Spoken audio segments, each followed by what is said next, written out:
My mother-in-law planned my financial ruin for 6 months, hired the city's most ruthless divorce attorney. But she made one fatal mistake. She never found the prenup amendment I hid after her first attempt to destroy my marriage. My name is Brendan Thompson. I'm 38 years old. I've been married to Amy for 5 years. I'm a successful real estate developer, and Amy is a beautiful, intelligent interior designer. She was enchanted by me when we first met. But my mother-in-law, Victoria, that's a different story. Victoria Whitman, 62 years old, a wealthy socialite. After her husband died, she inherited $50 million. Penthouse in Manhattan, villa in the Hamptons, ski lodge in Aspen. She's used to having the best of everything. I come from a middle-class family. My dad was an electrician, my mom was a nurse. I built my own company from scratch, worked hard to get where I am today. But for Victoria, that wasn't enough. The day Amy and I first met was at mutual friends' party.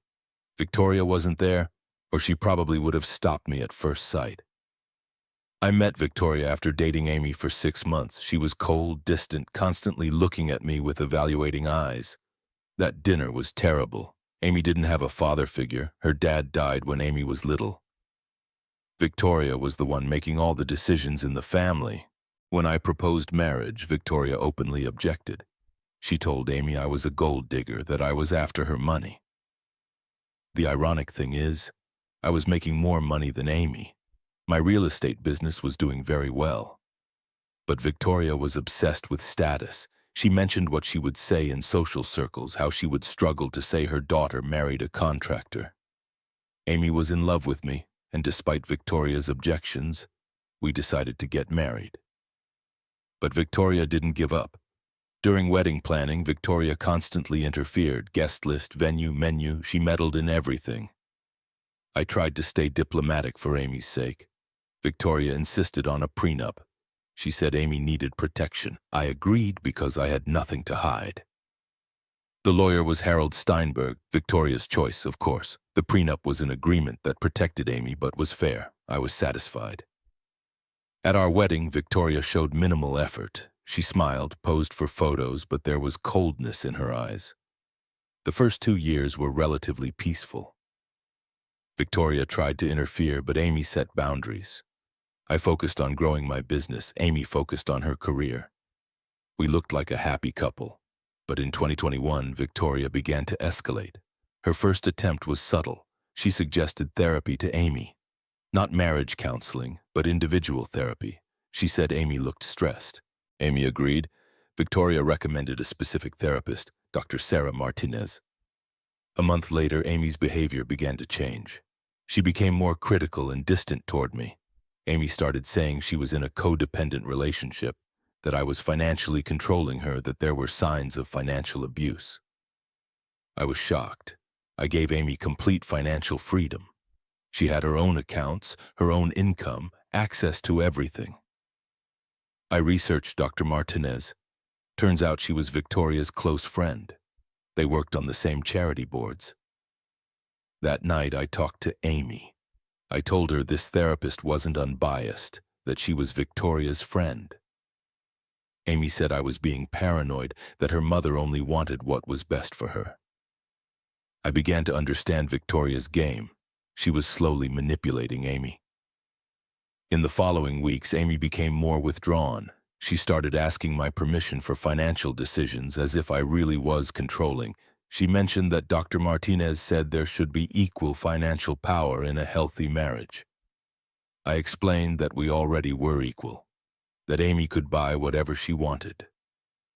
Amy claimed I made big decisions by myself. This wasn't true.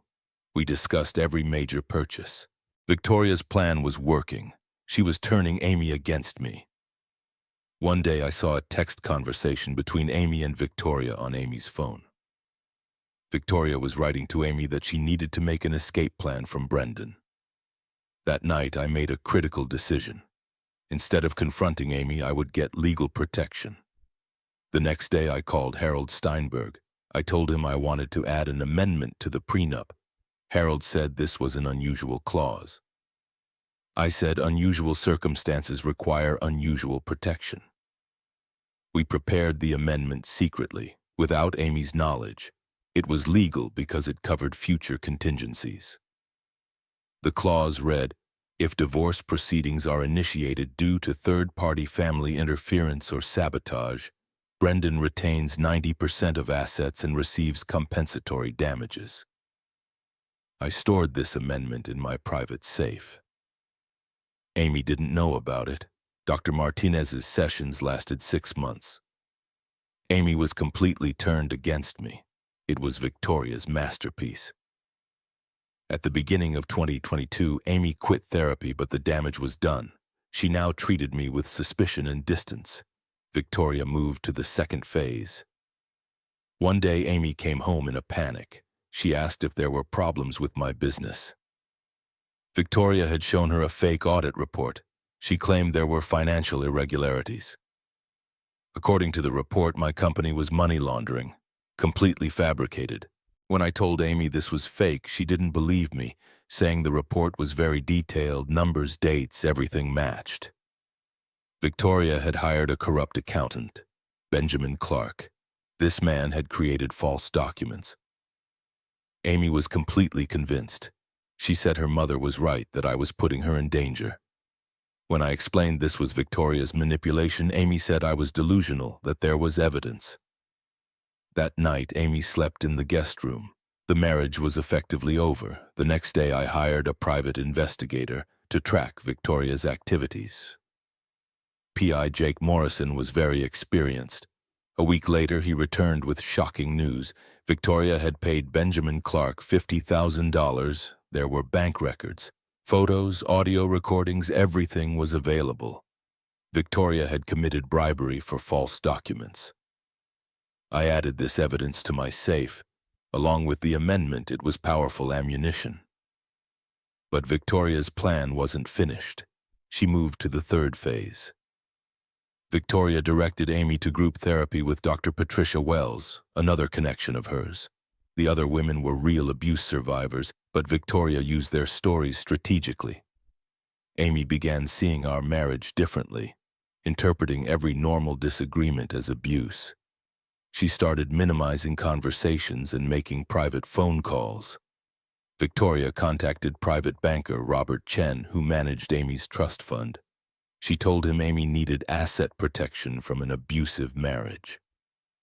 Victoria requested more fake documents from Benjamin Clark, sophisticated spreadsheets and analyses showing Amy was in financial danger.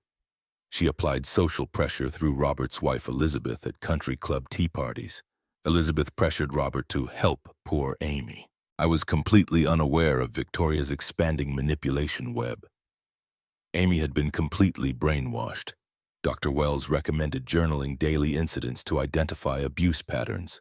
Amy recorded every normal interaction as potential abuse. My late work nights became isolation tactics. Discussing major purchases became financial control. Victoria had masterfully reshaped Amy's perception. Amy served divorce papers through Victoria's chosen lawyer, Sharon Mackenzie, Manhattan's most ruthless divorce attorney, nicknamed Rottweiler in Prada. Sharon filed a temporary restraining order and emergency motion to freeze my assets. The court accepted Amy was at risk of imminent financial harm based on fake audit reports. My business accounts were frozen. Project payments stopped. Construction work halted. Victoria had put me in the vulnerable position instead of Amy. The first meeting was terrible. Sharon took an aggressive approach, claiming dissolution was sought due to my financial abuse and deception. My lawyer, David Walsh, said these required proof. Sharon presented the fake audit report as documented evidence. Amy was silent. Victoria controlled the narrative, claiming Amy lived in fear of my illegal activities. I remained calm. I had an ace in the hole. The discovery process began. Sharon requested everything: bank records, business documents, personal correspondence.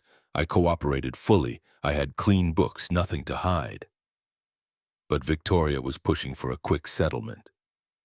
She wanted to destroy me financially before the truth emerged. The settlement offer came.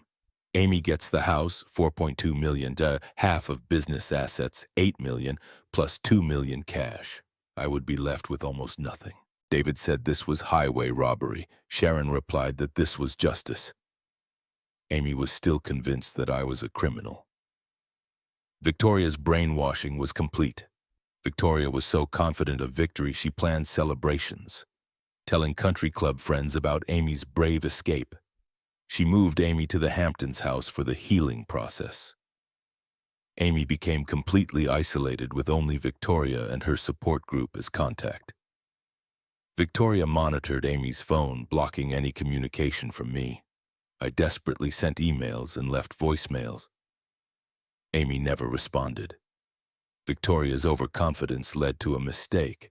She made an additional payment to Benjamin Clark as a bonus, but this time directly from her personal account, making it traceable. PIJ caught this transfer immediately.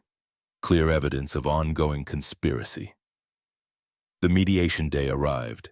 Sharon confident, Victoria smug, Amy conflicted but determined. The mediator asked if Mr. Thompson was ready to accept the settlement terms. Actually, I said, I have some documents to present first. David handed over a sealed envelope. It contained the amendment and Victoria's corruption evidence. The mediator read the amendment. He noted that this clause was quite specific about third-party interference. Sharon's confidence faded. She asked what kind of interference.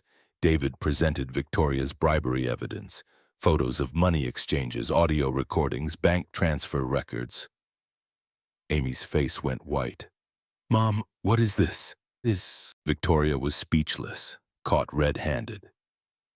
David explained that Amy's mother had hired Benjamin Clark to create false audit reports, paying him $50,000. He showed additional evidence: Victoria's systematic manipulation, group therapy arrangement, banker pressure, isolation tactics. Amy turned to Victoria. "You told me this was a legitimate investigation." "Amy, honey, I was protecting you. By lying, by bribing people, by manipulating me." Sharon tried damage control. She said this didn't negate the marriage issues. David said it actually did, that according to the prenup amendment, third-party sabotage voided the original terms. The amendment was activated. Victoria's interference had triggered the protection clause. Amy was devastated. "Brendan, I'm so sorry. I didn't know the extent of this. Your mother spent months planning my destruction," I said. "She succeeded in destroying our marriage." Legal consequences were swift. Benjamin Clark was arrested for fraud. Victoria faced charges for conspiracy, bribery, and witness tampering. Robert Chen was also under investigation for improper account handling. Dr. Patricia Wells's license was under review for unethical practices. Amy filed for dismissal of divorce proceedings, but the damage was done. Trust was broken beyond repair. We attempted reconciliation, but Victoria's poison was too deep. Amy couldn't look at me without seeing doubt. Amy moved out of the Hamptons house, rented an apartment in Manhattan. She was trying to process everything. 6 months later, Amy filed again, this time an amicable divorce. She took responsibility for her mother's actions. The settlement was fair under the amended prenup. Amy got a modest amount. I retained the business and assets. Victoria lost everything. Legal fees, criminal charges, social disgrace. Her reputation was ruined. Amy moved to California, started fresh.